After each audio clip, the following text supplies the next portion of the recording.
हो चुकी है, आप अभी तक उठे नहीं। उठिए महाराज। महाराज दशरथ के कान में जब सुमंत की आवाज पड़ी, महाराज दशरथ तरफ उठे, बोले सुमंत, मैंने कोई पाप किया था, पाप का घड़ा मेरा भर कर फूट गया है। रोने लगे सुमंत को देख करके।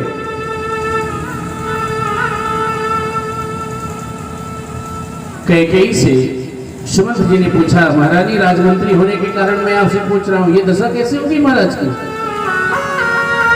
कैकेयी ने कहा, मुझे नहीं पता, आप स्वयं एक काम करो कि देख लो, ये राम राम कह करके रो रहे हैं, इनको राम की आवश्यकता होगी, आप जाइए राम को बुला लाइए। सुमंत जी बाहर निकले। कैकेयी ने कहा ना, आना हो राम नहीं मैगी बुलाई, राम जी को शीघ्र यहाँ ले आइए आप, इनको शायद राम की आवश्यकता है। कल रात से राम राम कह के रो रहे हैं, मैं भी नहीं समझ पा रही हूँ। सुमंत जी गए राम जी के पास। बड़ा सुंदर दृश्य है।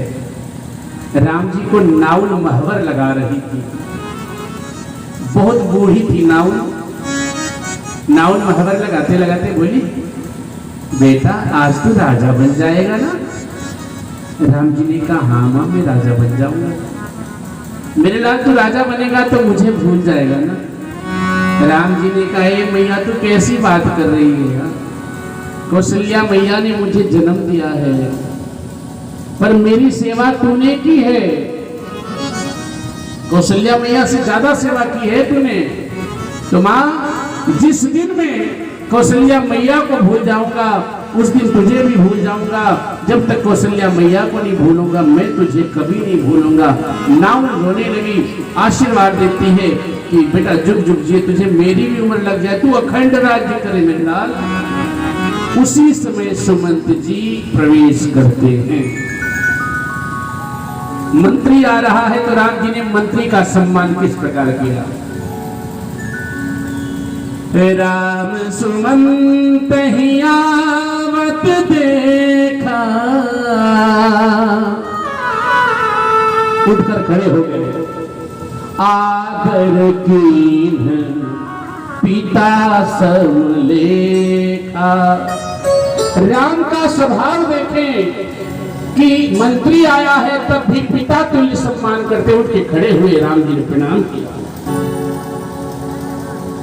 सुमंत के नेत्र सजल हो गए, कितना सरल है राम। सुमंत ने कहा, राम, महाराज श्री ने याद किया है। राम जी चलने लगे। राम जी के तन पे सिर्फ एक कपड़ा है, वे लपेटे हुए, बस कोई कपड़ा नहीं है, बस लपेटे हुए। नाउल ने कहा, बेटा महवर पूरा लग जाने दे फिर चले जाना। राम ने कहा, मैया, मेरे लिए मेरे पिता का आदेश सर्वोपरि है। महवर जीवन में कभी भी लग सकता है, पर मेरे पिता का आदेश बार बार नहीं आएगा। चल पड़े राम। पहुंचे। आज राम जी ने जीवन में पहली बार दुख देखा है। करुणामय मृदु राम स्वभाव, प्रथम दीख दुख सुना न काऊ। आज से पहले राम ने कभी दुख न देखा था, न दुख के बारे में सुना था। पहली बार राम जी ने दुख देखा। पहुंचे, पिताजी को प्रणाम किया। पिताजी प्रणाम। राम की आवाज कान में पड़ी। महाराज दशरथ और अधीर हो गए, रोने लगे। राम, हाँ पिताजी मैं आ गया। बेटा राम, हाँ पिताजी बोलिए ना, आप रो क्यों रहे हैं? मुझसे कोई अपराध हो गया क्या पिताजी? मुझे आने में देरी हो गई क्या? आप बोलिए ना। महाराज से कुछ नहीं बोल पा रहे हैं। सुमंत से पूछा राम ने कि आप बतलाइए ना पिताजी, ऐसे क्यों दुखी हैं? सुमंत भी कुछ नहीं बोले। तब राम जी कैकेयी से हाथ जोड़ के बोले, मोहि कहु मातु तात दुख कारण, करिय जतन जहि होई निवारण। माँ बोल, पिताजी दुखी क्यों है? जैसे विवन पड़ेगा ये राम उस दुख को दूर करने का प्रयास करेगा। कैकेयी ने क्या कहा कि राम सुनहु सब कारण ये हूँ। राम सब कारण यही है कि राज ही तुम पर बहुत स्नेह। महाराज ये प्रेम बहुत करते हैं ना, बस यही कारण है। ए मैया, कोई भी पिता अपने पुत्र को प्रेम करे तो बुरा क्या है, बोलना सच्चाई क्या है। कैकेयी ने कहा सुनो, देन कहे मोहि दी वरदाना, मांगे हूँ जो कछु मोहि सुहाना। इन्होंने तो वरदान देने को कहा था, मैंने वही मांग लिया, मुझे जो अच्छा लगा। राम जी ने कहा मां तूने कुछ अच्छा ही मांगा होगा, बोलना क्या मांगा। कैकेयी ने कहा राम, पहला वरदान मैंने ये मांगा कि राजगद्दी पर तू नहीं बैठेगा। राम जी प्रसन्न हो गए। अरे मैया, मैं भी तो यही चाह रहा था कि राजगद्दी पर मैं ना बैठूं। कैकेयी ने कहा ये नहीं जानना चाहेगा कौन बैठेगा, बोल मैया। कैकेयी ने कहा राजगद्दी पर भरत बैठेगा। राम जी ने कैकेयी मैया के चरणों को कई बार प्रणाम किया। वाह मैया, आज मैं मान गया कि तू माताओं में सबसे ज्यादा मुझे प्यार करती है। मां, तूने राजगद्दी भैया भरत के लिए मांग करके राम को और ऊंचा स्थान दे दिया है। कैकेयी सोच रही थी कि जब पता चलेगा राम को कि राजगद्दी हाथ से गई तो राम रोएगा, मेरे सामने गिड़गिड़ाएगा। लेकिन राम जी तो प्रसन्न बोले मैया देख, मेरी इच्छा भी नहीं थी राजगद्दी की, और जानती है भरत प्राण प्रिय पावहि राज, मेरा भाई भरत राजा बनेगा, इससे बड़ी खुशी मुझे क्या होगी। ए मैया सुन, तूने मेरा स्थान और ऊंचा कर दिया है। तूने सोचा भी होगा कि राम राजा बनेगा तो तेरे पास समय नहीं दे पाएगा, तू राम को प्यार नहीं कर पाएगी, राम से बात नहीं कर पाएगी, इसीलिए मैया तूने मुझे राजगद्दी से दूर किया है ना। दूसरी बात माँ, अगर राम राजा बनता तो लोग इसे सिर्फ राजा राम कह के बुलाया करते, लेकिन जिस समय मेरा भैया भरत राजा बन जाएगा तो मैं तो राजा का बड़ा भाई बनूंगा, राजा से ऊंचा स्थान मेरा हो गया। लोग कहेंगे महाराज भरत के बड़े भैया राम जी, मेरा स्थान तो तूने महाराज से भी बड़ा बना दिया है भैया। कैकेयी ने सोचा कि मैं सोच रही थी कि ये मेरे सामने रोएगा कि गिराएगा, लेकिन ये तो उल्टा हो रहा है। राम ने कहा मां एक बात बता। मन मुस्कुराई, भगवान मुस्कुराते हुए कहते हैं मां दूसरा क्या मांगा। कैकेयी ने सोचा अब जरूर रोएगा ये। कैकेयी ने कहा तेरे लिए 14 वर्ष का वनवास मांगा। राम जी ने कहा इतनी छोटी सी बात और पिताजी को इतना बड़ा कष्ट। मां बोल मुझे वन कब जाना है। कैकेयी ने कहा अभी तुरंत निकलना है। जैसे ही कैकेयी ने कहा अभी तुरंत निकलना है कि राम जी रोने लगे। अब राम जी की आंख से आंसू निकलने लगा। कैकेयी ने कहा राम क्या हुआ, पीड़ा हो रही है, वन नहीं जाना चाहते हो, बोलो क्यों रो रहे हो। राम जी ने कहा मां ये मत सोचना कि तूने मेरे लिए 14 वर्ष का वनवास मांगा है, मैं इसलिए रो रहा हूं। मां तू एक बार कह के देख लेती है राम तेरे लिए अपनी चमड़ी की जूती बनवा देता। मुझे तो सिर्फ इतनी पीड़ा है मैया कि जिस समय मेरा प्यारा भाई भरत राजगद्दी पर बैठेगा ये अभागा राम अपने भाई को आशीर्वाद देने के लिए नहीं उपस्थित होगा। कैकेयी ने कहा राम तुम्हें वन जाना है। राम जी ने कहा सुनु जननी सोई सुत बड़ भागी, जो पीतु मातु बचन अनुरागी, जो पीतु मातु बचन ए मैया, वो बेटा बड़भागी होता है जो माता पिता के वचन का पालन करे। राम जी तुरंत निकलते हैं वहां से, क्योंकि कैकेयी ने कहा राम जितना देर यहाँ रहोगे ना महाराज की तबीयत बिगड़ती जाएगी। राम ने कहा हाँ मां, मुझे तो खुशी है।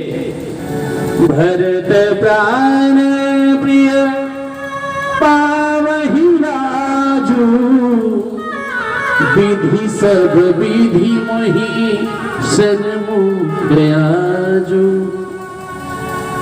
जन जाहु बने से हूँ काजा, प्रथम गनीय मोहि मूढ़ समा। राम जी वहां से चले और पहुंचे कौशल्या मैया के पास। बोलो जय श्री राम। जय श्री राम। कौशल्या मैया सारी रात जगी है, सोई नहीं है। मेरा राम जब राजा बनेगा, गद्दी पर बैठेगा तो वो बड़ा सुंदर लगेगा। मैं उसे काजल का टीका लगा दूंगी, मेरे लल्ला को किसी की नजर ना लग जाए। राम जी पहुंचे। राम को देख करके कौशल्या ने कहा बेटा अभी तक तू नहाया नहीं, मेरे लाल जल्दी से जा तू नहा ले और कुछ खा ले। तात जाहु बलि बेगी नहाहु, जो मन भाव मधुर कछु खाऊं। लल्ला जल्दी से तू नहा के कुछ खा ले, क्योंकि जब तेरा राज तिलक होने लगेगा तो तुझे खाने के लिए कुछ नहीं मिलेगा। जैसे ही मैया ने इतना कहा, राम जी रोने लगे कि जो माँ मुझे 4 घंटे भूखा नहीं देख पा रही है, जब उस माँ को मालूम पड़ेगा कि उसका बेटा 14 वर्ष के लिए बन जा रहा है तो उस माँ को क्या बीतेगी। क्या सोच रहा है बेटा? अरे खुशी के समय तेरी आंख में आंसू। राम जी ने हाथ जोड़ के कहा मां, पिता दीन मुहि कानन राजा, जह सब भांति मोर बड़ काजू। पिताजी ने मुझे जंगल का राजा बनाया। कौशल्या मैया ने कहा बेटा ऐसा कैसे? जो केवल पितु आय सुताता, अगर सिर्फ पिता ने कहा है तो जनी जाहूं जानी बड़ी माता। तो तुझे वन नहीं जाना है, क्योंकि पिता से ज्यादा अधिकार संतान पर माँ का होता है। या कौशल्या ने कहा तो जनी जाहूं जानी बड़ी माता। मैं तेरी बड़ी सगी माँ नहीं कहा, बल्कि मैं तेरी बड़ी माँ हूं। मैं तेरी बड़ी माँ हूं, इसलिए कह रही हूं कि बेटा अगर पिता नहीं कहा हो तो मैं तुझे रोक सकती हूँ, मुझे अधिकार है।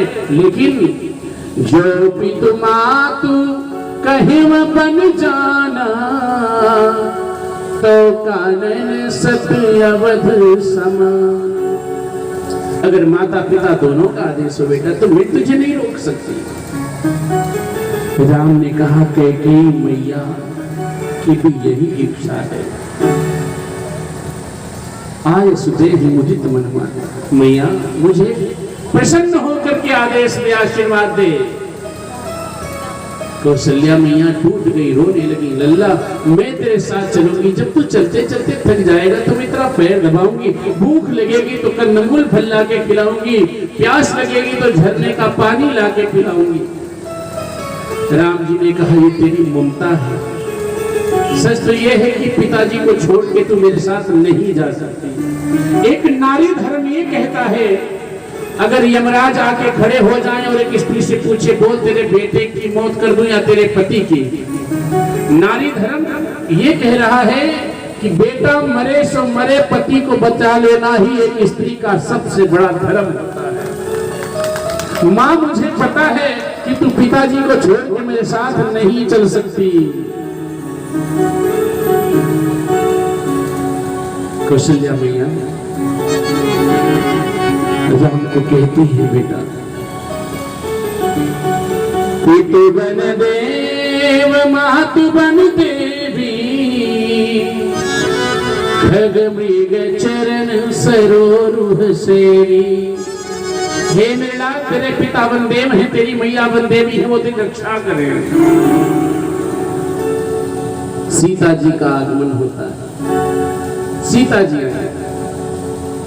कौशल्या मैया के सामने हाथ जोड़ के बोली, माँ मुझे क्षमा करना, आज मैं इस कुल की एक परंपरा तोड़ने जा रही हूँ, एक मर्यादा तोड़ रही हूँ, मुझे क्षमा करना। वो मर्यादा क्या थी? जहां कोई छोटा बच्चा भी होता था, पति पत्नी पहले बात नहीं करते थे, एक मर्यादा थी। सीता जी ने कहा, मां क्षमा करना, आज मैं मर्यादा तोड़ रही हूँ इस रघुकुल की, मैं आपके सामने अपने पति से बात करने जा रही हूँ, ये इसके लिए मुझे क्षमा करना। राम जी से सीता ने कहा, मैंने सुना है आप वन जा रहे हैं। राम जी ने कहा, देवी मैं भी साथ में चलूंगी। राम जी ने कहा, तो भी कहाँ जाएगी? राजकुमारी सिखावन सुनहूं, आन भांति जिय जनि कछु गुनहूं, आपन मोर नीक जो चहूं, तो बचन हमारे मानी गृह रहूं। देवी यही रहो, आयस मोर सासु शिवकाई। देवी मेरा यही आदेश है कि सास की सेवा करो। सुनैना मैया ने भी उपदेश किया था ना, सास ससुर गुरु सेवा करे हूं। राम जी भी समझा रहे हैं सीता को, यही ते अधिक धर्म नहीं दूजा, सादर सास ससुर पद पूजा। देवी इससे बड़ा धर्म कुछ नहीं है, तो सास ससुर की सेवा। सीता जी ने कहा, मैं आपके साथ चलूंगा। राम जी बहुत समझाते हैं, जो हट करहु प्रेम बस बामा, तो तुम दुख पाऊब परिणाम। अगर देवी तो जबरदस्ती करेगी, हट करेगी, तो दुख तुझे मिलेगा, ये समझ ले। कारण कठिन भयंकर भारी, जंगल बड़ा डरावना होता है देवी, तू जंगल में नहीं रह पाएगी। कैसे रह सकेगी? उस कंटक मग काकर नाना, चलब पयादि बिनु पद त्राना। नंगे पांव चलना पड़ेगा, रास्ते में कुछ कंटक मिलेंगे, पैर में चुभ जाएंगे, खून बहेगा, डराया है राम जी ने। कंदर खोहन दीन दनारे, अगमय गाध न जाहि निहारे। एक से कंदरा मिलेगी, नदियां मिलेंगी, बहुत गहराई है, देख करके डर लगेगा देवी। बहुत भांति राम जी समझा रहे हैं। जब राम जी ने कहा, यही ते अधिक धर्म नहीं दूजा, सादर सास ससुर पद पूजा। सीता जी ने कहा, नाथ मैं अपने सास ससुर की सेवा ही करने चल रही हूं आपके साथ। आप लोग समझना इस प्रश्न को। सीता जी राम जी से बोली कि मैं अपने सास ससुर की ही सेवा करने के लिए आपके साथ जंगल में चल रही हूं। राम जी ने कहा, देवी जो मेरे माता पिता तेरे सास ससुर तो वही होंगे ना? सीता जी ने कहा, ना तो मैंने विवेक नहीं खोया है, आप सही कह रहे हैं। लेकिन ध्यान देना, थोड़ी देर पहले कौशल्या मैया ने आपसे कहा है कि पितु बन देव मातु बन देवी। हे बेटा, तेरे पिता बन देव हैं, तेरी माँ बन देवी है। सीता जी ने राम जी से कहा, नाथ जब आपके पिता बन दे हुए, माँ बन देवी हुई, तो मेरे सास ससुर बन देव और बन देवी हुई। अब मेरे सास ससुर अयोध्या जी में नहीं है। राम जी तो निरुत्तर हो गए। राम जी ने डराया, कुश कंटक मग का करनाना, चलब पयाद ही बिनु पद ताना। देवी रास्ते में कुछ कंटक है, पैर में चुभेंगे खून बहेगा।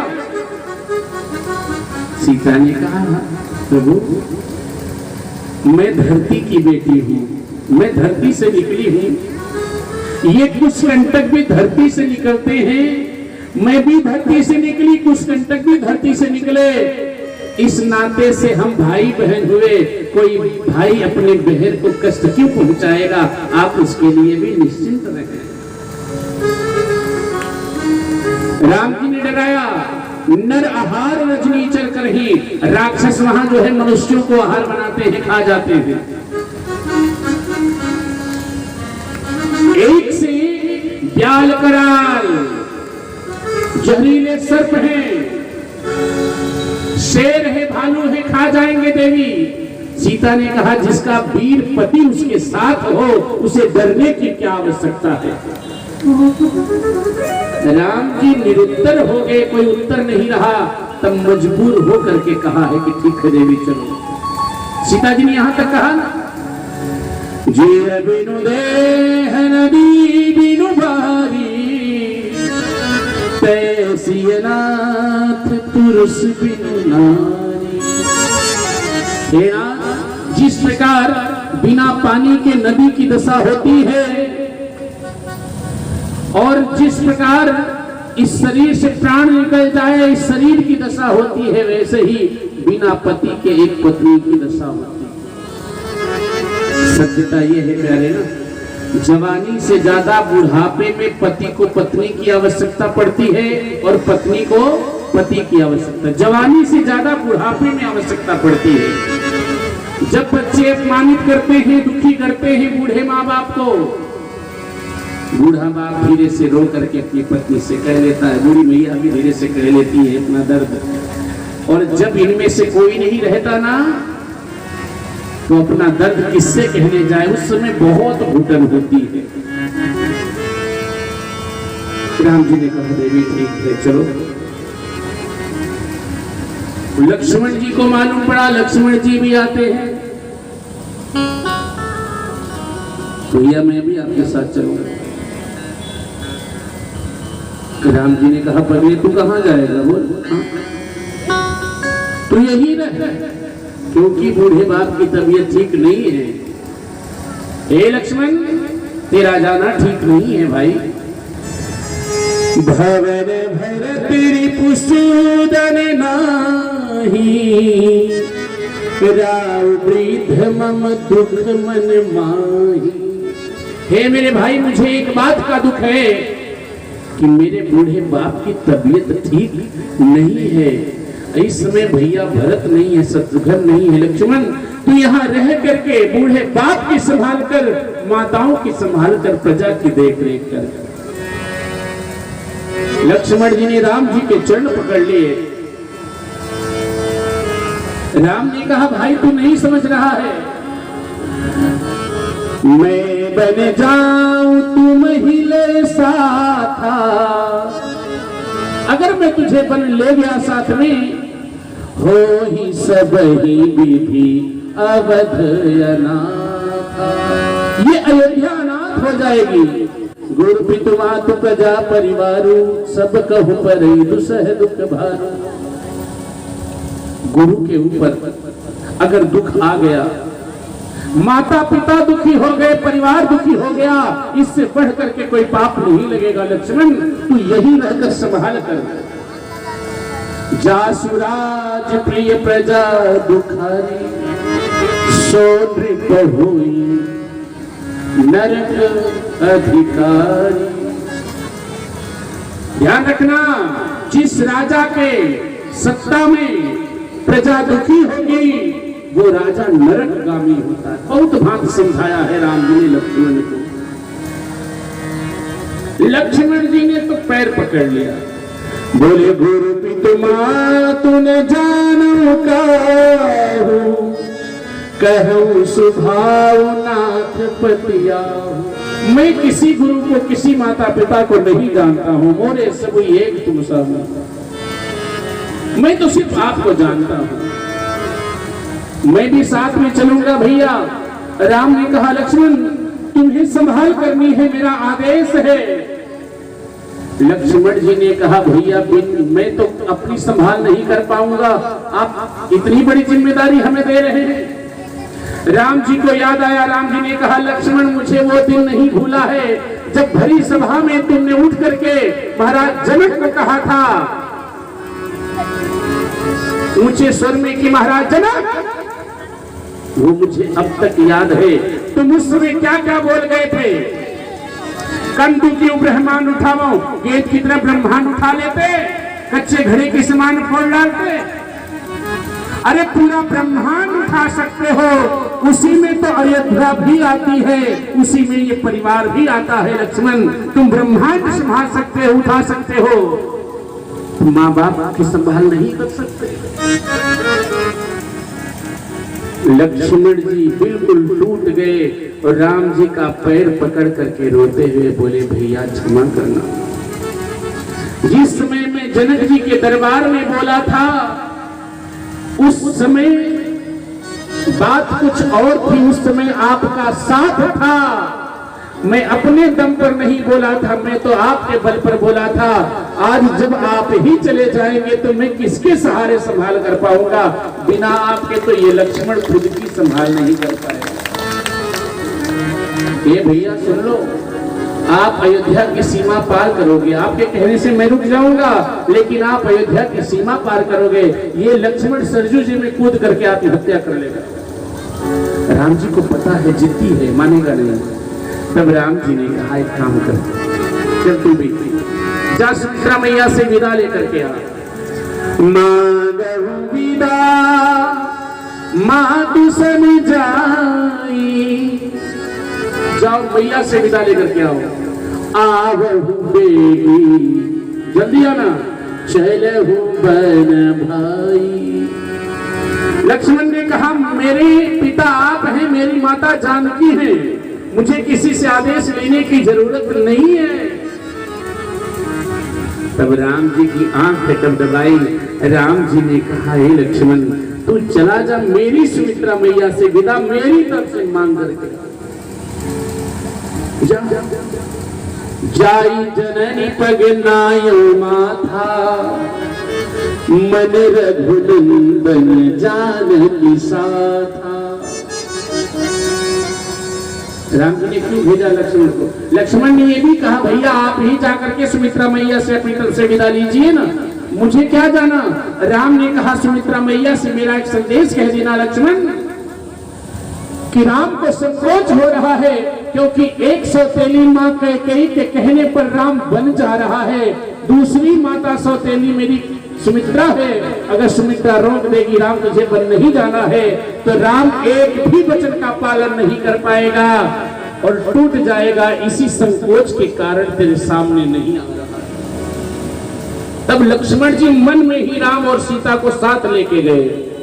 मन रघुनंदन जानकी साथा, सुमित्रा मैया के पास गए, प्रणाम किया। मां प्रणाम, मां मैं भी प्रभु के साथ बन जा रहा हूं, आशीर्वाद दे। सुमित्रा मैया ने कहा मेरे पास क्यों आया तू, मेरे पास तो क्यों आया लक्ष्मण? तात तुम्हारी मातु वैदेही, पिता राम सब भांति स्नेही। अरे लक्ष्मण वो दिन भूल गया तो जिस दिन सीता अयोध्या आई थी, सुमित्रा मैया ने लक्ष्मण का हाथ पकड़ करके सीता के हाथ में दे दिया था, बेटी आज से लक्ष्मण मेरा बेटा नहीं, आज से ये तेरा बेटा है। सुमित्रा मैया ने कहा तेरी माँ तो सीता है, तेरे पिता राम है, यहाँ क्यों आया तू? लक्ष्मण ने कहा प्रभु ने ही भेजा है मुझे विदा लेने के लिए। सुमित्रा मैया ने एक पल नहीं गंवाया और कहा सुन लक्ष्मण, तुम्हारे ही भाग राम बन जाही, दूसर है तू तात कछु नाही। राम तेरे ही भाग्य से बन जा रहे हैं और कोई हेतु नहीं और कोई कार्य नहीं उनका, सिर्फ तेरे कारण भगवान बन जा रहे हैं। यहाँ लोग प्रश्न करते हैं कि लक्ष्मण के कारण राम जी बन गए, ऐसा क्या? भगवान को अवतार क्यों लेना पड़ा? जब धरती मैया गैया का रूप लेकर के जाती है, देवताओं के पास गुहार लगाती हैं कि रावण के पाप का भार अब मुझसे सहन नहीं हो रहा है, तब तो राम जी ने अवतार लिया है। धरती के ऊपर जो पाप है उसका उद्धार करने के लिए, उसे दूर करने के लिए, धरती का भार कम करने के लिए पाप से। और धरती के ऊपर पाप का भार है और पाप सहित धरती का भार किसके ऊपर है? शेष के ऊपर है। मानो सुमित्रा मैया ने कहा तेरा भार कम करने के लिए ही राम जी बन जा रहे हैं लक्ष्मण। यही कारण था कि जो लक्ष्मण के कारण राम जी बन गए, शेष का भार कम करने के लिए। तरकस धनुष उठा के लक्ष्मण के हाथ में दिया। सुमित्रा मैया ने कहा लक्ष्मण तूने मेरी छाती का दूध पिया है बेटा, तो राम की रक्षा करते प्राण गंवा देना, पर राम पर संकट नहीं आना चाहिए। लक्ष्मण जी चले वहां से, पहुंचे उर्मिला के भवन। वैसे तुलसी बाबा ने नहीं लिखा है इस प्रसंग को, कहीं कहीं मिलता है ऐसा। उर्मिला से मिलने गए लक्ष्मण जी। उर्मिला चित्रकारी में पारंगत थी, चित्र बहुत सुंदर बनाती थी। आज उर्मिला ने एक चित्र बहुत सुंदर बनाकर तैयार कर लिया था। राम दरबार का चित्र था वो, उसमें ऊपर थोड़ा सा रंग भरना बाकी था, ब्रश से वही रंग भर रही थी। लक्ष्मण जी पहुंचे, आवाज दी उर्मी। जैसे ही कान में आवाज पड़ी उर्मिला चौंक गई, ब्रश हाथ से छूट गया और ब्रश ऐसे उस राम दरबार के चित्र पर तिरछा चल गया। राम दरबार का चित्र बिगड़ गया। उर्मिला रोने लगी, इतने दिनों से मैं दरबार बना रही थी, आज बिगड़ गया ये। रोती हुई बाहर आई। लक्ष्मण ने कहा क्या हुआ देवी? उर्मिला ने कहा नाथ, आज मैंने सोचा था कि मैं जब प्रभु विराजेंगे गद्दी पर तो राम दरबार का एक चित्र भेंट करती। मैंने बहुत परिश्रम करके बनाया था, रात रात भर जाग जाग कर मैंने बनाया और थोड़ा ही रंग भरना बाकी था, वो रंग भी पूरा हो गया था। जैसे ही मैं हाथ हटाने वाली थी आपकी आवाज कान में पड़ी, ब्रश हाथ से छूट गया ना, राम दरबार का चित्र बिगड़ गया। लक्ष्मण ने कहा पगली तेरा नकली राम दरबार का चित्र बिगड़ा है, यहाँ तो असली राम दरबार का चित्र बिगड़ चुका है। राम बन जा रहे हैं, माता जानकी बन जा रही, मैं उनके साथ जा रहा हूँ, इसीलिए तुझसे मिलने के लिए चला आया। अरे धन्य है उर्मिला। उर्मिला ने एक बार भी लक्ष्मण को रोका नहीं, ये भी नहीं कहा कि मैं आपके साथ बन चलूंगी, बिल्कुल नहीं रोका ना। आप बन जा रहे हैं, लक्ष्मण ने कहा। वैसे जानते हैं क्यों नहीं गई? सबते सेवक धर्म कठोरा। लक्ष्मण जी सेवक हैं, मालिक के साथ नौकर जा सकता है, नौकरानी नहीं जा सकती। सेवक जा सकता है, सेवकिनी नहीं जा सकती। इसीलिए उर्मिला ने नहीं कहा कि मुझे चलना है। उर्मिला ने कहा अच्छा ठीक है। अंदर गई, एक माला लेकर के आई, आरती की थाल सजा करके ले आई। सोची कि ये माला पहना करके आरती उतारना। लक्ष्मण ने कहा ये अभी मत पहना देवी, जब 14 वर्ष बाद लौट करके आऊंगा तब ये माला मेरे गले में डाल देना और मेरी आरती उतार लेना इसी दीपक से। उर्मिला ने कहा ना, तब तक तो माला सूख जाएगी, हफ्ते 10 दिन में दीपक बुझ जाएगा। लक्ष्मण ने कहा हे उर्मिला, जिस दिन ये माला सूख जाए, जिस दिन ये दीपक बुझ जाए, समझ लेना कि लक्ष्मण जीवित नहीं है, तेरा सुहाग इस दुनिया में नहीं है। अगर माला हरी भरी है, दीपक जल रहा है, तो समझ लेना तेरे सुहाग पर कोई संकट नहीं है। लक्ष्मण ने कहा देवी चलता हूं। उर्मिला ने कहा मेरे हाथ से कुछ लेते जाइए। लक्ष्मण जी को देने के लिए उर्मिला क्या ले आ रही है? अंदर गई, एक बाण ले आती है। बाण ये लीजिए ना, संभाल के रखिएगा इसे। लक्ष्मण ने कहा अरे पगली, मेरे तर्कस में एक से एक बाण है, मैं चाहूं तो एक बाण में विश्व विजेता बन जाऊं। उर्मिला ने कहा, नाथ आपके तर्कस में विश्व विजेता बनने का बाण तो है, लेकिन ये जो बाण मैं दे रही हूं ये किसी तर्कस में नहीं है। अच्छा देवी, ये कैसा बाण है? उर्मिला ने कहा, ये आपकी मृत्यु का बाण मैं आपको दे रही हूं,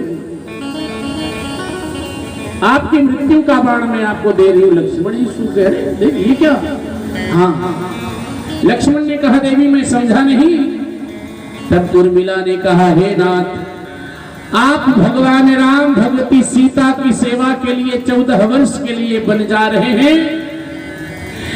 इन 14 वर्षों में भगवान की सेवा करते समय अगर कभी इस उर्मिला की याद आ जाए, उसी क्षण ये बाण अपनी छाती में चुभो के मर जाना। उर्मिला को मुंह दिखाने वापस अयोध्या लौट करके मत आना। कितना त्याग था।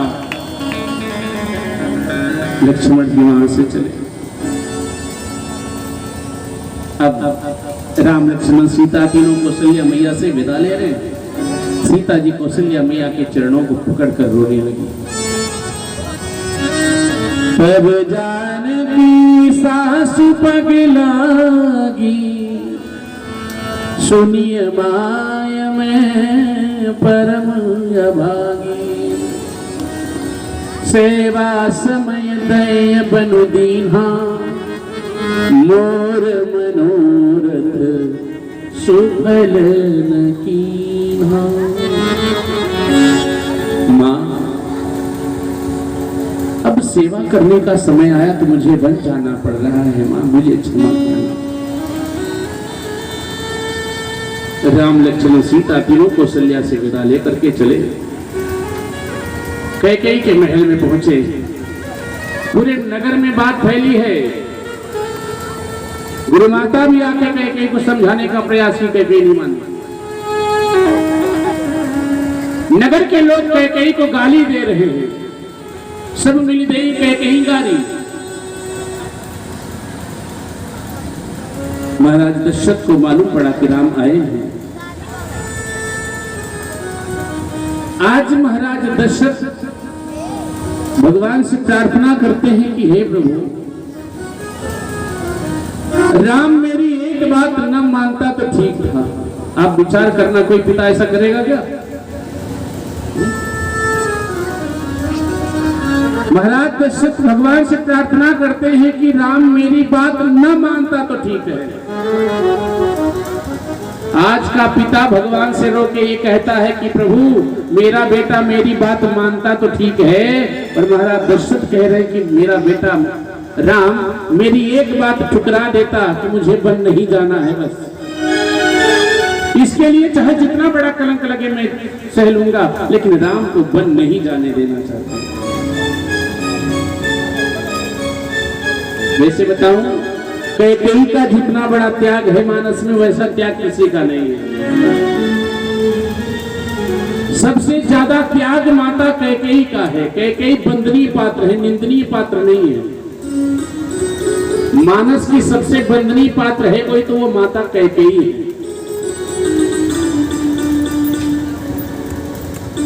महाराज, आप लोग कहेंगे कि अपने पति का प्राण लेना कौन सा वंदनीय पात्रता है? कैकेयी ने रघुकुल की परंपरा का निर्वहन किया, रघुकुल को कलंकित होने से बचाया है। क्या किया कैकेयी ने? आपको बताऊं, जब महाराज दशरथ का विवाह कैकेयी के साथ होने जा रहा था, कैकेयी नरेश कैकेयी के पिता ने महाराज दशरथ से पूछा, एक बात बताइए, आप विवाह तभी होगा? महाराज दशरथ ने कहा, कहिए। आपके संतान नहीं है, आप मेरी बेटी से विवाह कर रहे हैं। कल को कौशल्या सुमित्रा को भी संतान हो जाए, मेरी बेटी को भी संतान हो जाए, तो राजगद्दी पर किसे बैठाओगे? कैकेयी के पिता ने कहा, अगर मेरी बेटी से जो बेटा होगा उसे आप वचन दीजिए कि राजगद्दी पर बिठाएंगे, तभी मैं कैकेयी का विवाह करूंगा आपके साथ। सुमंत जी साक्षी थे, सुमंत के सामने ये बात हुई थी। महाराज दशरथ ने कैकेयी नरेश को वचन दिया था कि कैकेयी से जो बेटा होगा राजगद्दी उसी को दूंगा मैं। ये दशरथ ने वचन दिया था। कई विचार करने लगी कि इन्होंने तो वचन दिया था कि मेरे बेटे को राजगद्दी पर बिठाएंगे, अगर भरत को राजगद्दी नहीं दे रहे हैं ये, तब तो रघुकुल कलंकित हो जाएगा, और रघुकुल को मैं कलंकित नहीं होने दूंगी। मैं विधवापन सह लूंगी, लोगों के ताने सह लूंगी, लेकिन रघुकुल को कलंकित नहीं होने दूंगी। किस नाते ऐसा किया है? बोलो जय श्री राम। बस भगवान को बन नहीं निकाल रहे, घबराओ मत, आज बन नहीं निकालेंगे भगवान को, हो गया। भगवान को बन नहीं निकालना।